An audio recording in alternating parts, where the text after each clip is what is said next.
정충은 감사합니다. 신납니다. 일단 먼저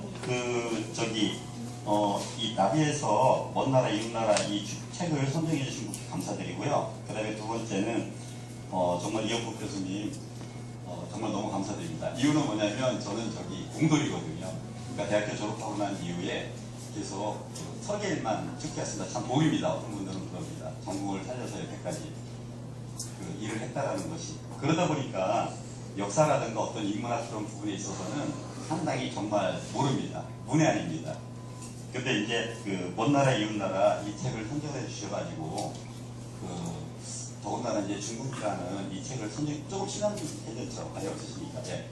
그래서 선정을 해주셔가지고 좀 굉장히 마음이 좀 설렜습니다. 이유는 뭐냐면 제가 이제 기술군에서만 쭉 일을 했기 때문에 지금 현재 저희 나라가 굉장히 좀 어렵다라는 느낌을 제가 좀 갖고 있거든요. 갖고 있는데 그 이유는 뭐냐면 우리가 이제 1953년 휴전되고 그러니까 1950년 이후에 50년 이후에서 그 다음에 이제 지금 이제 2016년에 이르렀는데 그 시기까지 어떤 집계 통계를 보게 되면 뭐라고 되어 있냐면 1953년도 1950년도 때 유엔에 가입한 나라가 93개국이었다고 제가 기억을 하고 있고요. 그리고 93개국 중에서 국민소득 순으로 따져보면 끝에서 두 번째였답니다. 그때 61불이었답니다. 근데 이제 지금 현재 우리나라 국민소득이 물론 환율 차이는 있겠지만 거의 어라운드 한 28,000불, 어떤 분들은 이제 3만 불 왔다 갔다 한다고 합니다. 그러다 보니까 이제 아직 선진국은 아니지만 그렇지만 이제 선진국부터 해서 과연 넘을 것이냐 아니면은 또 혹자는 말하는 다른 아르헨티나, 브라질 뭐 이런 데처럼 멕시코처럼 후퇴를 할 것이냐라는 어떤 기로에 서 있는 것 같습니다. 근데 그 기로에 서 있는 그 이유가 무엇인가라는 것이 요즘에 나이 많이 드신 분들 어떤 화두고 그 다음에 우리 국가의 어떤 경제를 갖다 걱정하시는 모든 분들의 어떤 고민거리신 것 같습니다. 근데 그 중에 그것들 중에 일반적으로 얘기하는 사항들이 뭐냐면 우리가 지금 현재 그러니까 53년 이후에 지금은 이제 경제 뭐 어떤 분들은 11이라고 그러죠. 11이 어떤 분들은 8이라고까지 얘기하시는 분들도 있습니다. 그런 경제 대국이 됐는데 경제 대국이 된 그 비결이 뭐냐라고 얘기하면 이구동성으로 하시는 말씀은 우리에는 롤모델이 있었다라고 얘기합니다. 우리가 따라갈 수 있는 나라들이 있었답니다. 그게 대표적인 게 일본이었고 그 다음에 이제 뭐 독일 이렇게 있었답니다. 왜냐하면 일본이나 독일도 2차 세계대전 이후에 쫄딱망한 나라였었는데 어떻게 일본 같은 경우에는 뭐 경제 두 번째 세컨드가 될 수도 있었고 뭐 1위도 될 수 있었다라는 그런 전망도 나왔지만 어쨌든 간 일본을 보면서 일본처럼 하면 일본은 또 동양인이니까 일본처럼 하면 우리도 경제 대국이 될 수 있다. 모든 국민이 잘 살 수 있다라는 그런 생각을 가졌다 하더라고요. 그래가지고 저희가 그때 그러면 일본처럼 할 수 있는데 가장 빠른 방법이 무엇이냐? 머리가 뛰어난 사람들, 일본의 어떤 경제 정책이라든가 그런 것을 갖다가 가장 잘 파악을 해가지고 그거를 우리나라에 그대로 적용할 수 있게끔 할 수 있는 사람, 그러니까 결국은 굉장히 뛰어난 사람들, 머리가 엄청나게 뛰어난 사람들, 그리고 엄청나게 그런 걸 잘하는 분들. 그러니까 그게 뭐냐면 고시라는 걸 봐가지고 행정고시, 외무고시, 사법고시 이런 거 봐가지고 머리 뛰어난 사람들 뽑아가지고 정부 각 중요한 포지션에 위치를 시키고 그런 사람들로 하여금 일본을 배우게 한 겁니다. 일본의 정책을 연구하게 하고 일본을 배워가지고 그래서 강력하게 카리스마를 가진 강력한 정부의 어떤 힘에 의해서 국민들의 온 나라의 힘을 갖다가 집중을 해가지고 일단 목표가 저기다라고 딱 정하면 그 목표 정한 거에 대해서 돌진을 했던 겁니다. 그래서 결국 오늘날의 대한민국이 있다라고 얘기를 하고 있습니다. 그런데 지금 현재 딱 여기 와보니까 이제는 우리가 90년대 후반부터요. 90년대 한 중반이라고 하더라고요. 90년대 중반부터 저희 경제가 경제 성장률이 두 자리에서 한 자릿수로 이렇게 이끌리기가 됐다 하더라고요. 근데 그 요인이 뭐냐면 잘 보면 읽으셨겠지만 여기 중국이 1978년도 왜 제가 아니면 제가 실각권이 이거 필요해서 안 돼. 1978년도부터 중국이 이제 등소평이 전면에 등장을 하면서 정책을 실사부시로 바뀌었습니다. 그래서 옛날에 모 대통령이었을 때는 어떤 그 이념적인 것을 강조를 하면서 이념 외에 이념을 구현하기 위해서 다른 것들은 실행해도 좋다라는 그런 생각을 가졌는데 그러다 보니까 국민들의 그 생활 수준이 굉장히 좀 힘들어졌던 거예요. 이거는 아니다. 사회주의 국가에서 좀 더 뭔가 좀 국민들이 잘 사는 나라를 만들어야 된다라는 생각 하에 이제 모 대통령이 딱 되고 나니 실사부시 정책을 갖다가 부시를 하는 거죠. 그래서 이제 거기서부터 막 이제 경제 이렇게 쭉 하다 보니까 중국이 잘 살면 잘 살수록 중국의 경제가 부흥하면 부흥할수록 우리나라는 그때부터 경제 성장률이 이렇게 디클리즈가 된 거예요. 반기를 해가지고. 그래서 결국은 지금 이제 중국이 G2라는 그런 시대에 오게 되니까 우리가 이제 딱 여기서 지금 이제 천만불 문턱에서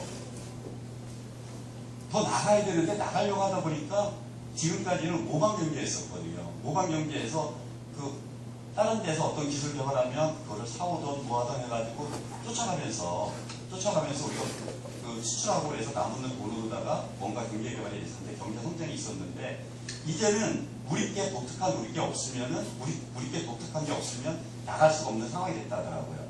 근데 이제 중국 입장에서는 우리를 보니까 또 다른 나라들 보니까 자기네가 그걸 하면 또 쫓아갈 수 있고 중국도 우리랑 똑같았습니다. 그래서 쫓아갈 수 있겠거든요. 그래서 이제 쭉 쫓아왔어요. 쫓아오니까 그 사람들이 우리하고 차이점은 뭐냐면 중국은 엄청난 인구를 가지고 있잖아요. 시장이 너무 굉장히 넓죠. 그래서 그거를 공간 개념이라고 하더라고요. 그러니까 공간이 우리하고 중국하고는 비교할 수 없을 정도로 중국이 엄청 넓고 그 공간을 활용을 해서 이제는 우리가 가지고 있던 비교 우위의 경쟁력이 중국으로 넘어가게 되니까 중국이 우리가 가지고 있던 그런 것들을 향후에는 훨씬 더 많이 향유할 수가 있고 그러니까 우리는 거기서 경쟁력이 떨어지기 때문에 도태될 수밖에 없다는 겁니다. 그럼 우리가 여기서 살 수 있는 방법이 무엇이냐라는 거거든요. 그래서 옛날에 이제 그 뛰어난 경제 관료들 그리고 뛰어난 정치 이방가들 그 다음에 카리스마를 가진 그 리더들에 의해서 여태까지 우리 경제가 여기까지 왔는데 이제는 이것을 뛰어넘으려고 그러면 뭐냐면 그 두 가지 단어로 딱 요약해서 말을 하더라고요.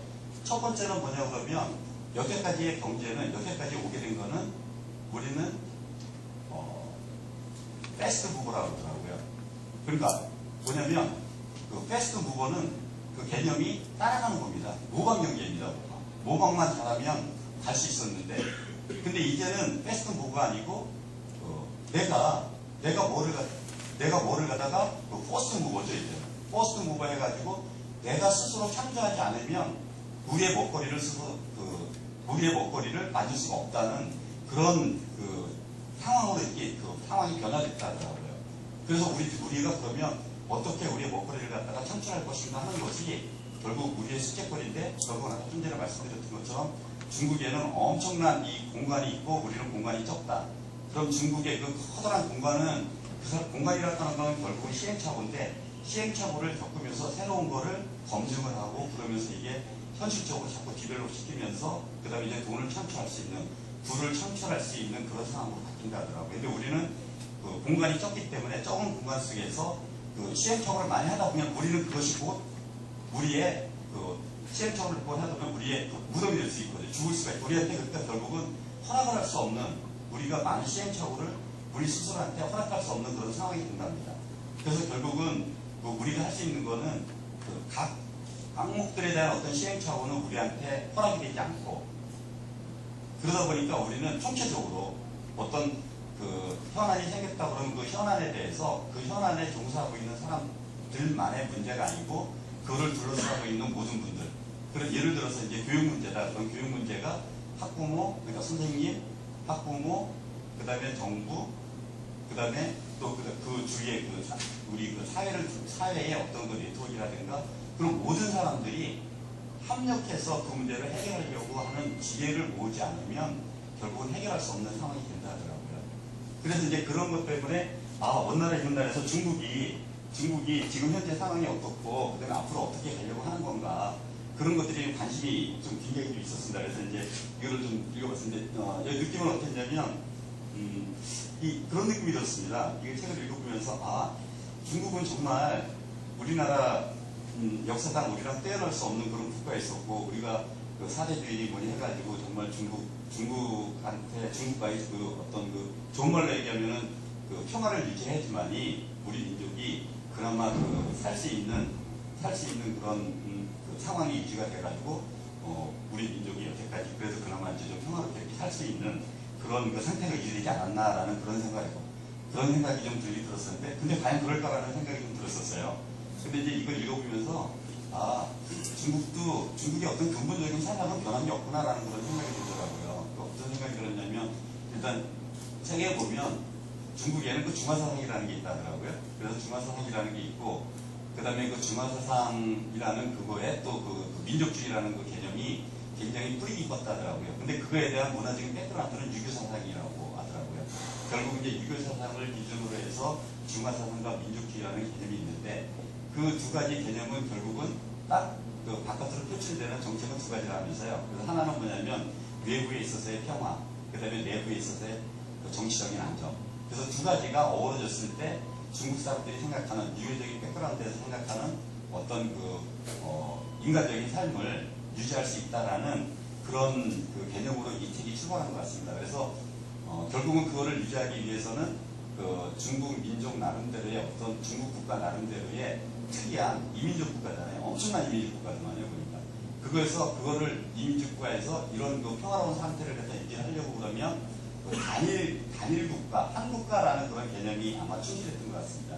그래서 아마 그거 관련돼서 그것 때문에 이제 전 근대사에서 이렇게 뭐 굉장히 어려움들 많이 겪고 그랬던 걸로 이 책에서 기록하고 있고요. 그 다음에 또 하나 이제 의문 같은 게 뭐냐면 저희 쪽에서도 많이 얘기를 했지만 그 국민당과 공산당이 어떻게 해가지고 공산당이 국민당을 갖다가 타이완 쪽으로 몰아내고 승리할 수 있었던가 하는 거에 대해서도 얘기가 있었는데요.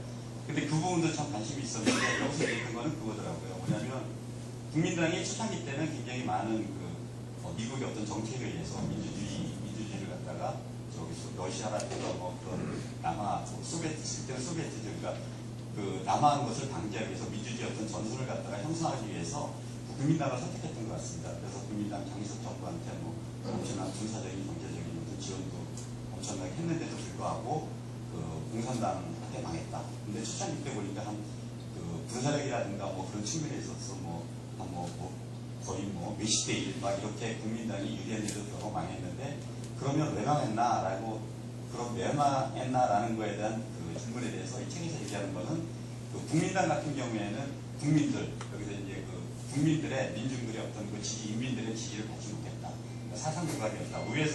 위에서는 화려했지만 밑에서는 썩어 있었다라는 거죠. 그렇기 때문에 결국은 그 세력은 약했지만 국민들의 지지를 받은 그 공산당이 국민당을 이겼다라는 그런 그 논리가 있더라고요. 그리고 이제 또 하나는 뭐냐면, 그러면 과연 공산당하고 우리가 뭐가 차이가 있는가?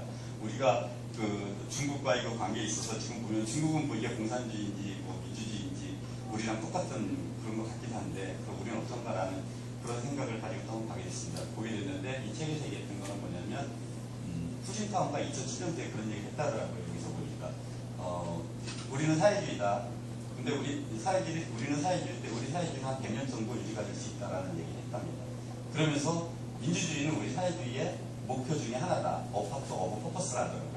여러 가지 목표가 있는데 그 중에 하나가 민주주의라는 얘기를 했다더라고요. 그렇지만 이 민주주의는 지금 현재로서는 우리의 목표는 아니다라는 얘기를 했고요.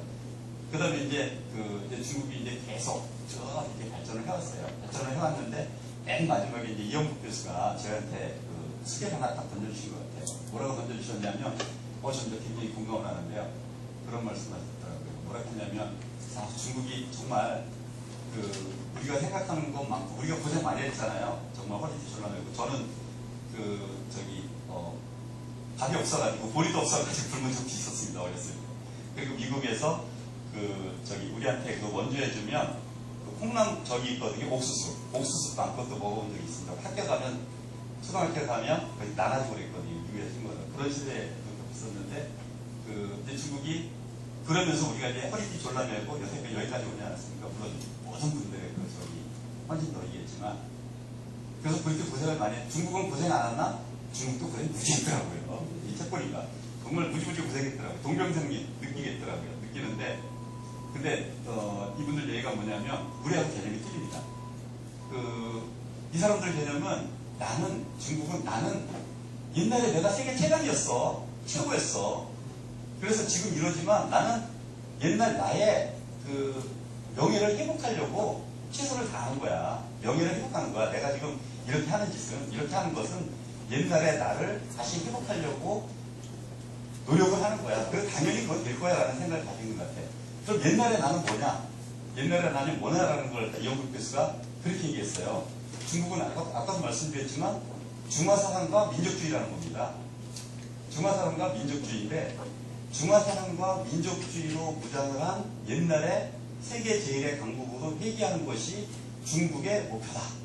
라는 것이 이영국 교수가 중국을 파악한 것 같습니다.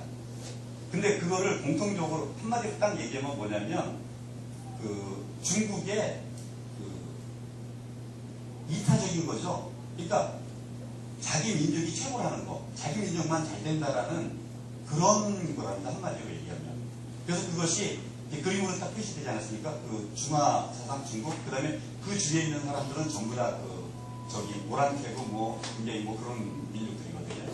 그래서 그쪽으로 얘기한다는 거죠. 그래서 이분이 얘기하는 게 우리 중국을 한번 봅시다. 중국은 중화사상으로 무장을 하는데 중화사상과 그 민족주의로 무장을 하는데 그때 중국이라는 세계 최강은 어떤 나라냐면 똘똘 자기만 아는 그런 민족이고 그런 국가입니다. 그런데 우리한테 주어진 숙제는 뭐냐면 이분 얘기가 희망이고 중국민들한테는 그렇게 얘기하는 겁니다. 중국 민족, 당신들 근현대사에서 엄청난 어려움을 겪었죠. 그 어려움 겪은 것, 그것을 거울 삼아서 이제는 제1이 된다 하더라도 전 세계의 평화를 같이 유지하는 동반자적인 관계에서 제1의 강국이 되주십시오. 라는 것이 이분이 중국 민족에게 얘기하는 그거고 제가 느끼게요. 그 다음에 이제 우리나라 사람들한테 얘기하는 건 그거 같습니다. 뭐냐면, 중국 저렇습니다. 그리고 우리 지난번에 보니까 일본 했더라고요. 그래서 일본도 한번 읽어봤는데, 일본은 이렇습니다. 그럼 당신도 뭐 할 거예요? 저한테 얘기하는 것 같아요. 당신은 뭐 할 거예요? 당신 나이 이만큼 됐는데 당신 뭐 할 거예요? 그럼 우리 젊은 분들한테는 이분이 얘기하는 것 같아요. 당신은 뭐 할 거예요? 과연 우리가 역사상 옛날에 그 고구려나 발해나 중국과 같이 맞잡혔던 시기가 있는데 그때로 당신 가기를 원하십니까? 아니면 그 6.25 때 중국이 우리한테 와가지고 우리 통일의 기회를 잃지 않았습니까? 그리고 또 이렇게 쭉 해서 계속 그 종속돼가지고 중국한테 어려움을 겪고 그랬는데 그런 대로 가기를 원하십니까? 근데 한번 잘 생각해보세요. 우리가 그 50년대 이후에 한번 중국을 누르고 경제적으로 어떤 부분에 있어서는 기술적으로 중국을 누른 적도 있었어요. 근데 지금 현재 그러면 중국을 앞으로도 누르면서 꼭 뭐 중국을 오버라이드 해가지고 중국을 뛰어넘는 뭐 초강대국 2위가 되라는 얘기는 아니지만 중국을 누리면서 동반자적인 관계로서 세계에서 세계 평화에 기여하는 그런 국민이 되길 원하십니까? 라고 질문을 하는 것 같습니다. 그래서 저 이 책 다시 읽으면서 아까도 토론하면서 그런 생각이 오래 들었고요. 그리고 다시 한번 정말 이영국 교수님 그리고 나비 관계자 여러분께 감사드렸습니다. 감사합니다. 감사합니다. 선물로 제가 그 새벽에 혼자 있는 주역의 인물 앞드리도록 하겠습니다. 네. 하나의 강의처럼 해주셔가지고 중국 전문가의 어떤 강의